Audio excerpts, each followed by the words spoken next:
ஐயனார் துணை அடுத்த வர எபிசோட்ல பார்த்தீங்க அப்படின்னா, சோழன் வாய வச்சுட்டு சும்மா இருக்காம நிலா கிட்ட, "நீங்க எதனால வந்திருக்கீங்கன்னு எனக்கு தெரியும். உங்க கழுத்துல உள்ள தாலிய கூட இன்னும் நீங்க கழட்டாம வச்சிருக்கீங்க.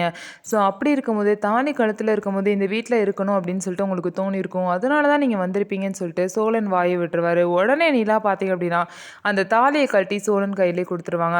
சோழன் வந்து ரொம்பவே மனசுடைஞ்சு போயிருவாரு. "என்னங்க இப்படி டக்குன்னு தாலிய கழட்டிட்டீங்க?" அப்படின்னு சொல்லிட்டு நிலா கிட்ட கேட்டா, நிலா சொல்லுவாங்க, "அது வந்து ஒரு செயின் மாரி ஒரு டிசைனா இருந்துச்சு. அதனால தான் நான் போட்டுட்ருந்தேன். அது நான் என் கழுத்துல இருக்க எனக்கு ஒரு ஞாபகமே இல்ல. இதனால தான் நீங்க வந்திருக்கேன்னு சொன்னீங்க பார்த்தீங்களா? அப்படி இருக்கும்போது இந்த இது எனக்கு தேவையில்ல. நான் ஒண்ணும் அந்த நெனப்போடலாம் இங்க வரல" அப்படின்னு சொல்லிட்டு, "இத நீங்களே வச்சுக்கோங்க" அப்படின்னு சொல்லிட்டு தாலிய கழட்டி சோழனோட கையில குடுத்துட்டு போயிருவாங்க. இதனால மத்தவங்க யாருமே பார்த்தீங்கன்னா, இது வந்து ஒரு பெரிய விஷயமா எடுத்துக்கல. சோழன் தான் வந்து ரொம்பவே வந்து மனசுடைஞ்சு போயிட்டாரு. ஏன்னா சோழன் மனசுல வந்து நிலா இருக்காங்க. சோழன் வந்து பார்த்தீங்க அப்படின்னா, எல்லார்கிட்டயும் சவால் விடுறாரு. "திரும்ப இதே தாலிய என் கழுத்துல கட்டுங்க. நிலா வாயால சொல்ல வைக்கிறேன்" அப்படின்னு சொல்லிட்டு சவால் விட்டுருக்காங்க. சோழன் விட்ட சவால ஜெயிப்பாங்களா? இல்ல என்ன பண்ண போறாங்க? நிலா வந்து சோழனுக்கு கிடைப்பாங்களா? மாட்டாங்களா? அப்படிங்கிறத நம்ம வெயிட் பண்ணி பார்க்கலாம். நம்ம வீடியோ உங்களுக்கு பிடிச்சிருந்தா நம்ம வீடியோவ லைக் பண்ணிக்கோங்க. மறக்காம நம்மளோட சேனல சப்ஸ்கிரைப் பண்ணிட்டு பாருங்க.